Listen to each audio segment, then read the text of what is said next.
আমরা সব প্লাস্টিক বন্ধের কথা বলেছি। এই প্লাস্টিক আমরা একবার ব্যবহার করে ফেলে দিই, সেগুলোর কথা বলছি। আর আজকে বিশেষ করে বলছি পলিথিন শপিং ব্যাগের কথা।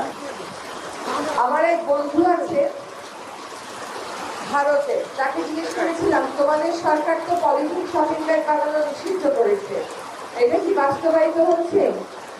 বন্ধু অবাক হয়ে আমার দিকে তাকিয়ে বলল, এটা আবার কেমন কথা? সরকার বলেছে বন্ধ করতে, উৎপাদন বন্ধ হবে না, অথচ আমাদের দেখেন না উৎপাদন বন্ধ হয়েছে, না বিক্রি বন্ধ হয়েছে, না ব্যবহার বন্ধ হয়েছে। অথচ এই তিনটেই কিন্তু আইনত নিষিদ্ধ। কবে নিষেধ করা হয়েছে? 2002 সালে। এখানে সাজাক সিরাজ সাহেব যখন বন্দী ছিলেন, উনি চেষ্টা করেছেন, প্রায় কমিয়ে এনেছিলেন লাগাতার 3-4 বছরের প্রচেষ্টায়, কিন্তু এখন আর আমাদের সেই সময় নাই। তখন বাংলাদেশ প্রথম রাষ্ট্র হিসাবে পলিথিন শপিং ব্যাগ নিষিদ্ধ করেছিল। 2002 থেকে আজকে 2025-এ আছি। আজকে কিন্তু পলিথিন শপিং ব্যাগের বাস্তবতার নেতিবাচকতা আপনারা সবাই জানেন, তারপরেও কেন এটা দিবেন?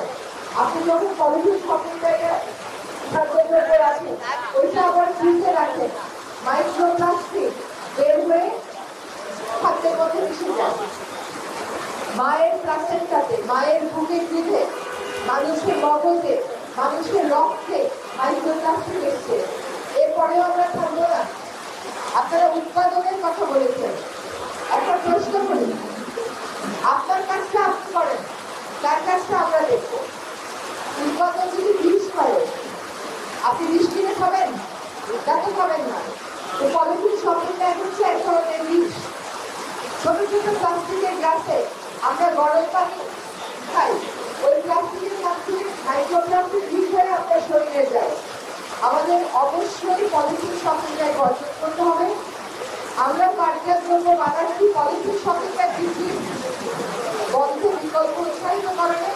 একই সাথে আমাদের পাট ফলগুলো কিন্তু কার্য আদেশ পেয়ে চালু হচ্ছে, এবং যে পাট বিক্রি করে টাকা নিয়ে যায় পশ্চিম পাকিস্তান এবং ইসলামাবাদ বানায়, সেই ভিত্তিতে কিন্তু আমাদের স্বাধীনতার একটা বড় কাজ ছিল।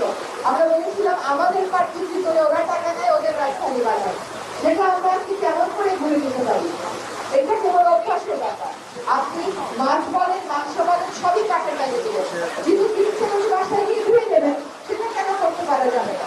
তো আপনাদের সহযোগিতা কামনা করি। আমরা কিন্তু নিয়মিত এখন থেকে বাজার পরিদর্শন করবো। এইবার আর কিন্তু কোনো ছাড় নাই।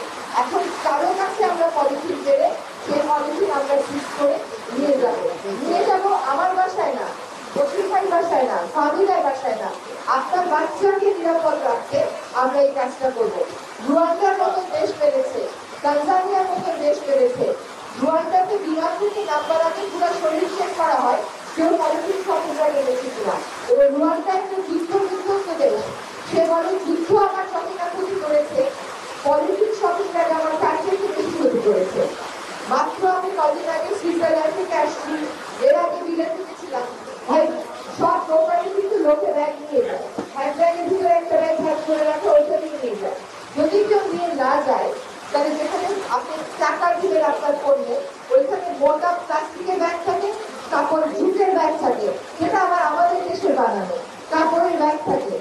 আমি কোনোদিন কোনো ক্রেতাকে, আমি 18 বছর দাঁড়িয়ে থেকে দেখেছি, কোনো ক্রেতা পলিথিনের প্লাস্টিকের যে মোটা ব্যাগ থাকে ওটা নেয় না। যারাও তো মাছ মাংস নেবে, খুব বেশি ঝামেলা হলে মাছ মাংস সেলের কিনে বা খয়েরি কাগজে মুড়িয়ে দেবে, কিন্তু মাছ মাংস সরাসরি দিলেই কি অসুবিধা? কাঠের ব্যাগ তো ধুয়েই ফেলা যাবে। পলিথিন শপিং ব্যাগ ব্যবহার আমরা যদি বন্ধ করি, আমাদের সন্তানেরা নিরাপদ থাকবে। আর আপনাদের জন্য প্রায় সবকটা সাইজে আমরা ভর্তুকি দিয়ে দাম কমিয়েছি, কেবল বড়টাই ছাড়া। একটা ব্যাগ আপনি একবার কিনলে কয়দিন ব্যবহার করতে পারবেন? 6 মাস ব্যবহার করতে পারবেন, 1 বছর ব্যবহার করতে পারবেন। সেটা না করার তো কোনো কারণ নাই। আর পলিথিন শপিং ব্যাগ একবার ব্যবহার করে ছেড়ে দেয়। আমি পাট মন্ত্রণালয়কে আন্তরিক ধন্যবাদ জানাই, তারা এই উদ্যোগে সহায়তা করতে এগিয়ে এসছে। অনেক বেশি ধন্যবাদ গাওরান বাজারে যারা দোকান মালিক সমিতি আছেন তাদের সকলকে, যে তারা এই আয়োজনটা আজকে আমাদের জন্য করে দিয়েছেন। তাদের আগ্রহ আছে বলেই তো করে দিয়েছেন। আমরা তাদের জন্য একটা করতালি দেই যে তারা এই আয়োজনটা আমাদের করে দিয়েছে।